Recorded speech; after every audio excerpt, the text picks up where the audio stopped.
Midlifers, welcome to Let's Talk Midlife. I'm the Midlife Maven, your host, Natasha Hardy of Hardy Life, because you deserve a hardy life. This podcast is for midlife women who want to learn tips, tools, and strategies to get through their second season of life. Have you ever struggled with poor self-care, lack of confidence, having no plan, and the fear of aging? Well, you're in the right place. Press play and let's dive into today's episode. Happy midlife to you. Happy midlife. Welcome to Let's Talk Midlife. I have my guest here, Thelma Thomas, who is my client. And I really wanted to interview Thelma because she's 89 years young, and I feel like she has wisdom to give midlifers and even people who are younger than midlife how to live a long, fulfilling life. So, Miss Thelma, introduce yourself, and then I'll give you the first question. My name is Thelma Thomas, just to let you know. I'm a storytelling woman going fast, not slow, so you better pay attention to this rap of mine. If you can't keep up, you'll be left behind. Well, I am the mother of two young men, and they live nearby. And so I see them often, and I talk to my grandkids and my great-grands fairly often and travel with them. But mostly I do things with my friends, and I am a storyteller. I am a athlete, and what else am I? I'm a storyteller and an athlete. Yes. And a grandmother and a mother. And yes, so, great-grandmother. Great-grandmother. How many grandchildren do you have? 7 grand and 7 great-grand, and there might be one on the way. Who knows? Okay. And they all seem to be being conceived so that they are born in February. So I've got at least 3 of them who were born in February. So February 6th, I'll be 89. February 6th, Imani was born on February 6th, 25 years ago. And her mother was also born in February. My father was born February 5th. My great-grandson, Dylan, was born on February 5th. And my other great-grandson was born on February 4th, and his name is Cameron with a K. Okay. So you like me, myself, my mother, my son, and my granddaughter were all born in December. So we have something in common there, which I never really knew that. No. I've known Miss Thelma for over almost about 10 years, and she's my client, and she's very much into her wellness. So what are some of the most meaningful moments in your life?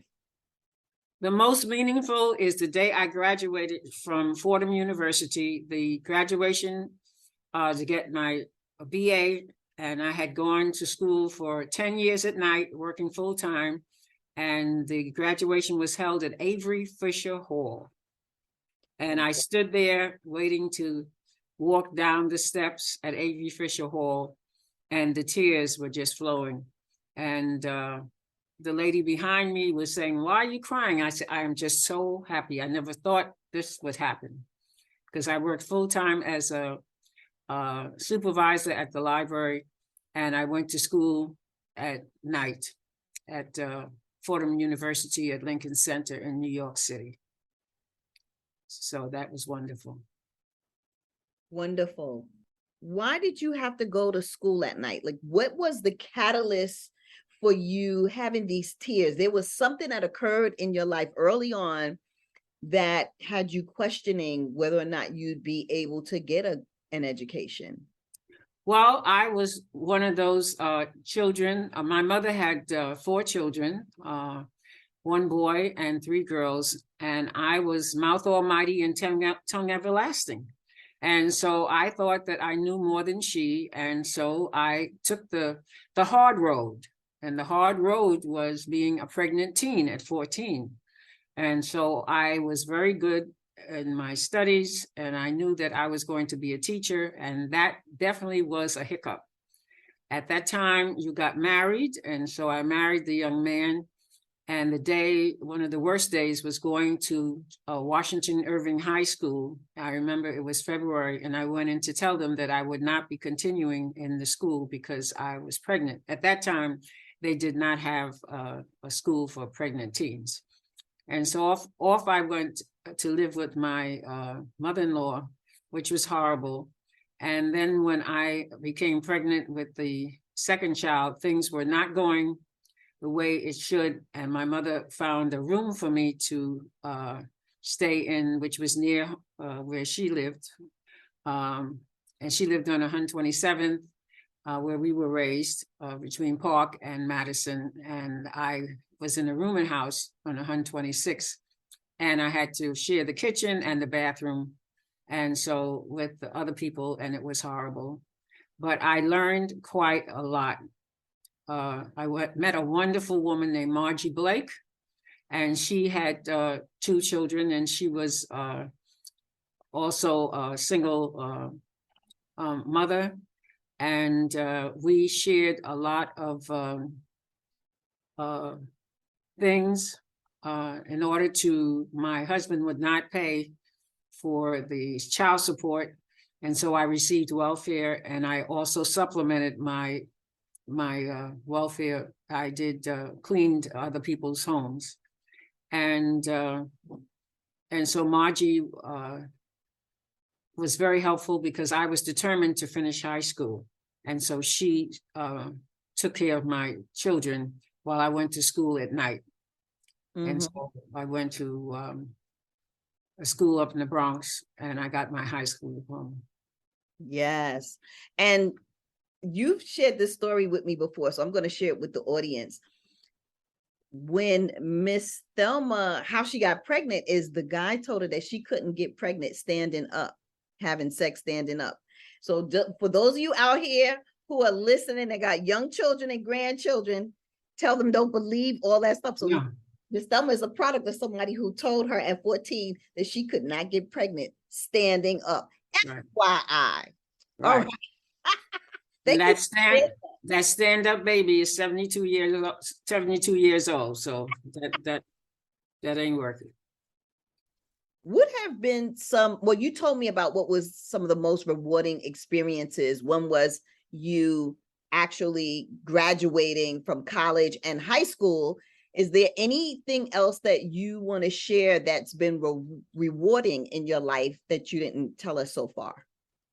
Well, I think one of the most rewarding was also graduating from Queens College and receiving my master's in library science.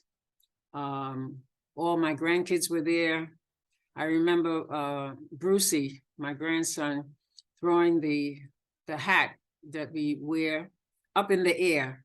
And there were so many thrown up in the air, he was trying to find mine. And I said, it's not a problem. I don't have to take the same hat back, So that was also and I think also one of the most rewarding was receiving medals for swimming.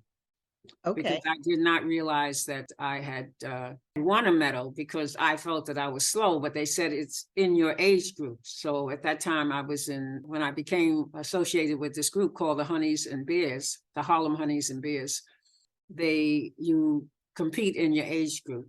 So I was able to receive gold medals, silver and bronze. And so this year I will be going to the national game, which will be held in Pittsburgh, Pennsylvania. And I have qualified. And so I will be participating. And hopefully I will finish. I don't care about winning the medal. I just want to finish. It's the main thing. Okay, so becoming a storyteller was very rewarding for you. And as a woman, as an African-American woman, what has been rewarding to you being in the African American community? I have just received so many honors. And when I say honors, just a compliment is an honor to me, that people will come up and say that, I remember that story you told last year, because I do go to conferences and many times I do workshops and I'm featured. And so when I go to the Black Storytellers, the National Association of Black Storytellers in November, and when I go to the network of biblical storytellers, and I've been going there for over 20 years. And and I'm also known as the rapping grandma, because I do raps. I have a friend who wrote raps for me and who's now an ancestor, and I will miss her. And especially when I was in India, they were just so amazed that I, as a older woman, I was the only Black woman in the group that went to represent the network of biblical storytellers, and I was the oldest. How old were you at that time? Well, that was 19. Yeah, 29. Yeah, 2020. Yeah, 2020. And so you were 86 at the time. Yeah. You celebrated your 86th birthday in India. No, I came back the day before. Yeah, I came back. But you celebrated your birthday there. Oh, yes, we did. For your birthday, yeah. Yes, we did celebrate. Yeah. So that was wonderful. And I did a workshop. I did the rap there, and they just thought I was the cat's meow. And you are. How about that? There's no thinking about it. Mm-hmm. What advice would you give the younger generation about living life to the fullest? Celebrate your successes. Learn from your missteps. Celebrate your successes and learn from your missteps. Mm-hmm. Because we're all going to make those missteps. And you can always change it. Tomorrow is another opportunity to change it. And follow your dream. Follow your dream. Because I wasn't able to swim when I was coming up, but I was determined to learn to swim as an adult, and I did. And how old were you when you began to swim, when you started swimming? I was about 50. So I was able to pay for the kids were grown, and I was able to pay for the lessons. And I remember that day, the last thing at the class, my coach said to me that, you have to dive. That's part of the lessons. I said, oh, no, I can't. She said, oh, yes, you can dive. So I did. And I I dived in the deep end and swam to the shallow. And I heard all this noise. And when I got to the end and I looked up, and all my classmates were clapping. And so that was wonderful. So during the COVID, I was not able to practice with the Honeys and Bears. And while, I was looking at television, and they had the Paralympics. They had the swimming. A couple of the ladies had parts of their bodies that didn't work. And one lady did not have but one arm. And I said, I have two arms. And she was diving. So when I went back to the Honeys and Bears to practice, I told the coach that I want to learn how to dive. And so we started doing that. And each time I also was practicing for the competition. So I would do at least 5 dives in the 6 feet water. And each time I looked down into the water, and it was just the fear came up, but I said, you have to do it. He would put my arms where it was supposed to be, have me bend my knees. Sometimes it was perfect, sometimes it wasn't. But each time I did it. And one of the other ladies came up to me and said, why are you doing this? I said, because I want to. I didn't feel I needed to explain. This is what I want to do. Mm-hmm. So do you remember how old you were when you started with the Honey and Bears? I've been with them at least 4 years now. Okay. Yeah. And I'm working on giving the audience a context of how you're doing all these things, traveling to India in your 80s, joining the Honey and Bears in your 80s, and then starting a career as a storyteller. At what age were you then? Well, when I retired early. I retired at 59. I had planned on working until I dropped because I really had gone to school all those 10 years and then 5 years for my master's. And so I loved what I did.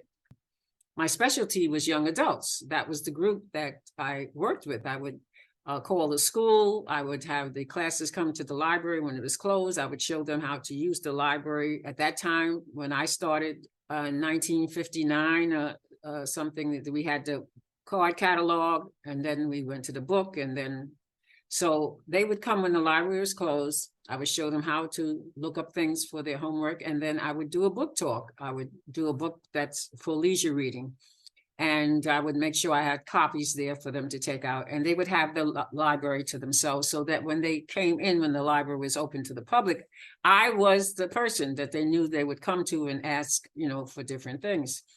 So when I had a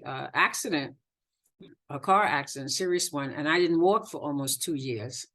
And so that really did me. And when I did go back, I had pain. I had a plate in my shoulder and a plate in my ankle on the left side. And I took 9 aspirins one day and I was in pain. And at that time, I was a branch librarian. I did not want to be a cranky supervisor. So you could retire in the library at 55. And so I did. I was 59. And I didn't know what I would be doing. I cried all the way home, but I asked God to give me enough money to tell stories at least once a month, to travel 3 times a year, and to be able to pay the maintenance on my apartment.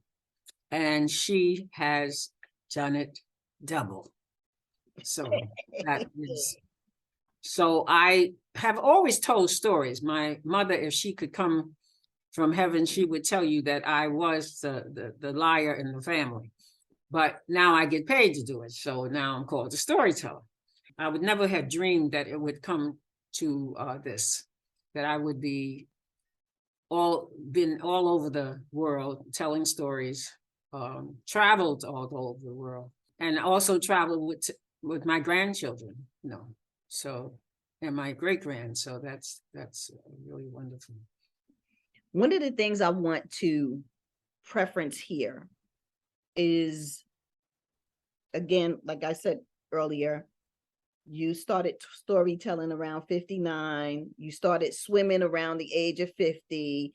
You've been traveling the world, and you're still traveling. You're getting ready to go somewhere in a couple of months. And you are winning medals, and you are still living your vision. So you have dreams, aspirations at 89, and you still are doing things scared, doing things that challenge you, and you're not allowing the fear to stop you. And that's the important point I want to make here with everyone who's listening, who are in their 40s, who I'm sure to you seem like babies, 40s, 50s, and 60s.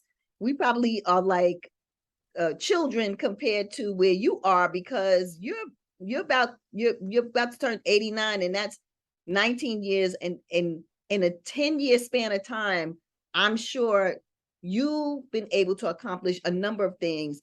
And the idea is that age is just a number, not a limitation, that I like to speak into, and that it is so important to live your life and go after what you want. Like, you're never too old. Like, here we're speaking to you at 89, and you still have aspirations and goals and dreams that you deserve to fulfill, and you're looking to do that. And that's what I think is so amazing from your storytelling.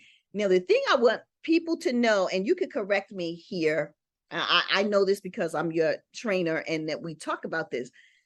Miss Thelma has a plate in her left ankle. She has had both knees replaced. She's had her left hip replaced, and she has a plate in her left shoulder, and she still does all of this. Now, the accident that caused a lot of this, how old were you when you had this accident?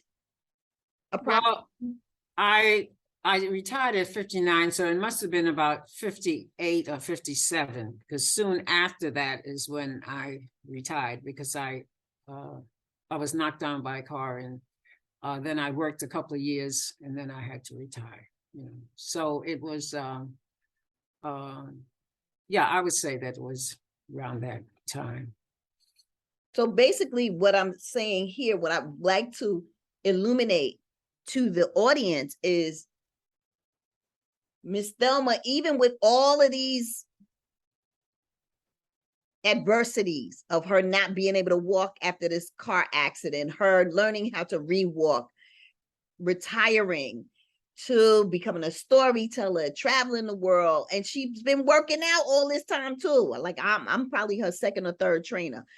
All of these activities you can do, and you want to leave up out of here saying, I wrote it till the wheels fell off. Not that you have to resign yourself to, you don't have to resign yourself to, well, I'm 50 and life is over, I'm 60, that's the end, 70 or 40. It is not that.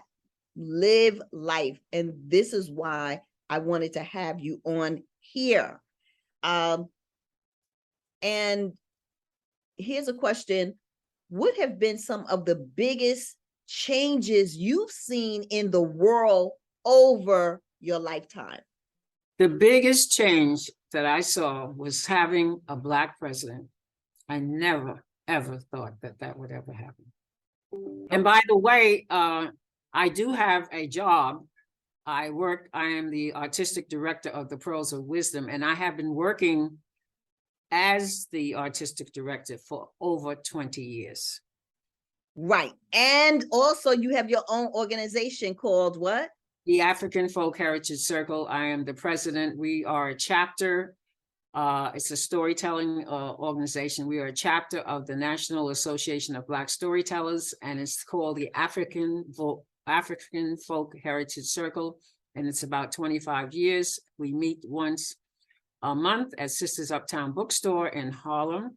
I am also an actress, and I will be in Chekhov's play Uncle Vanya at the end of April. And after that, I will be going off to St. Martin's for a vacation.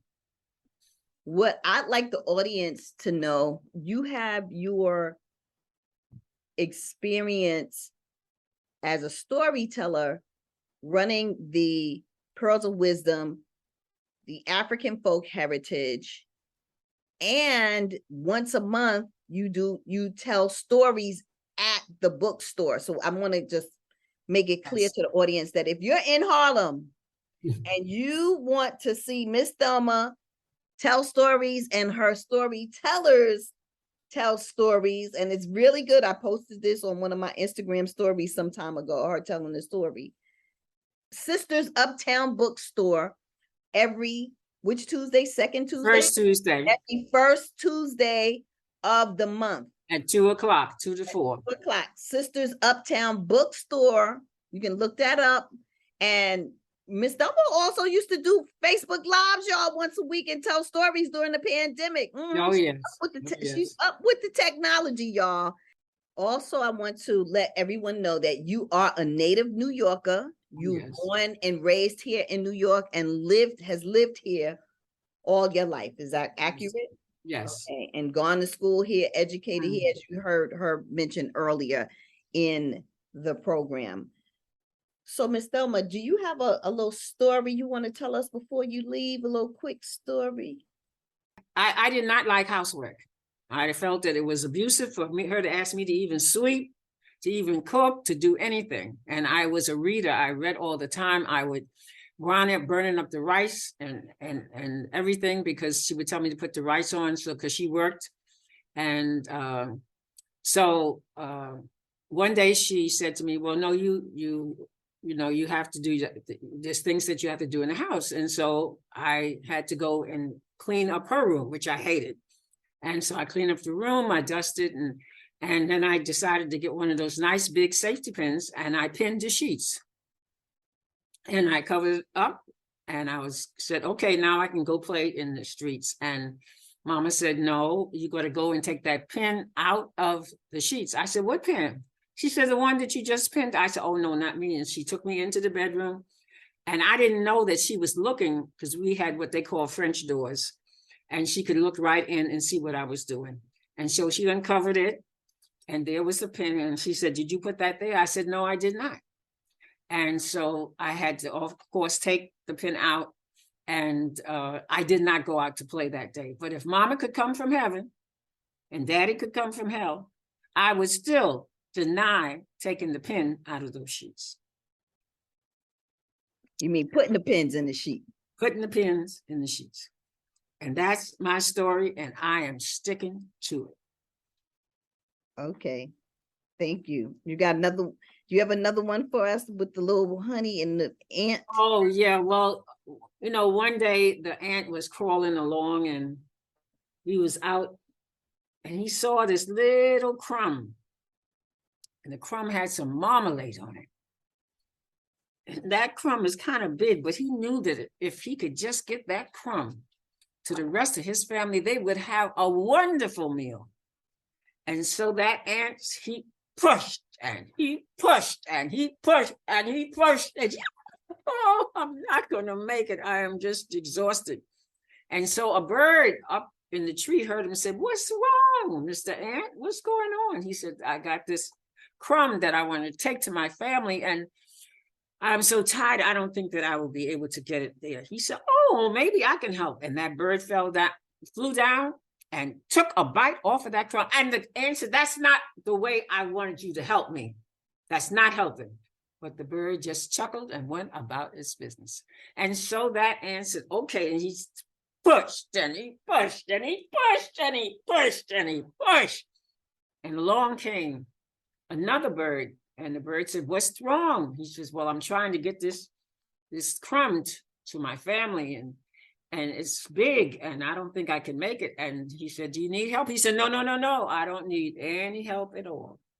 And that bird went flying off. And that ant just pushed and pushed and pushed and finally got that crumb to the family. And they had a meal and everyone really enjoyed it. So in life, you just got to keep on pushing and keep on pushing and keep on pushing and don't let nothing stop you, because your reward is going to be coming. And that's my story. And that is the end of it. Well, thank you for joining us, Miss Thelma. That is the end of this episode. We thank you for coming in here and spending time with us and being the first guest on Let's Talk Midlife. Thank you.